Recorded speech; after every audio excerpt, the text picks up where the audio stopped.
ఒక అయ్యగారిని దర్శించడానికి మీటింగ్ కోసం ఒక డేట్ తీసుకోవడానికి వెళ్తే పొద్దుగాల నుంచి పొద్దుమి కదా కూర్చుని పెట్టిండు. అయ్యగారి ముఖం బంగారం, బయటకు రాడే, ప్రార్థనలో ఉన్నాడంట. ప్రార్థనలా మరి యేసయ్య ఏకాంతంగా ప్రార్థనలో ఉన్నాడు కదా, మరి ప్రజలను ఎందుకు పట్టించుకున్నాడు ఆయన? ప్రజల బాధలు ఎందుకు పట్టించుకున్నాడు ఆయన?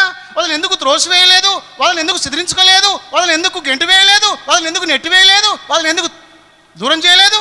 వాళ్ళు రాగానే వాళ్ళ అవసరాలు పట్టించుకున్నాడు యేసు ప్రభు. ఏకాంతతను పక్కకు పెట్టాడు. నీ ప్రార్థన పక్కకు పెట్టు, ఎదుటి వారి అవసరం కొరకు ఆలోచించు. ఒక భక్తుడు అన్నాడు, ప్రార్థించే పెదవుల కన్నా సహాయం చేసే చేతులే మిన్నా. చెప్పండి, ప్రార్థించే పెదవుల కన్నా సహాయం చేసే చేతులే మిన్నా. ప్రార్థన పేరు పెట్టుకొని ఎందుకు బొంకుతున్నావు? ఈ మధ్యలో ఒక ఆయన చచ్చిపోయాడు, యాక్సిడెంట్ అయి ఘోరంగా చచ్చిపోయాడు. దైవజనుని కొడుకు, ఒకడే కొడుకు యాక్సిడెంట్ అయి ఘోరంగా చచ్చిపోయాడు. అందరూ సేవకులు వెళ్ళి ఆయన్ని పరామర్శిస్తున్నారు. అందరూ వచ్చి ఆయన్ని పరామర్శిస్తున్నారు.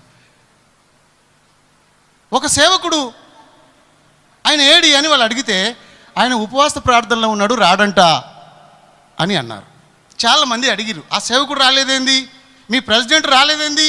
మీ మండల ప్రెసిడెంట్ ముందు ఉండాలి కదా, ఇక్కడ ఇంత ఘోరమైన పరిస్థితి జరిగింది, ఆయన చనిపోయాడు, ఆయన ఏడి అని అడిగితే అందరు అడిగారు. నేను కూడా అక్కడ ఉన్నాను. అంటే ఏం తెలిసింది తెలుసునా? ఆయన ప్రార్థనలో ఉన్నాడంట, రాడు. ఇది న్యాయమేనా మీరు చెప్పండి?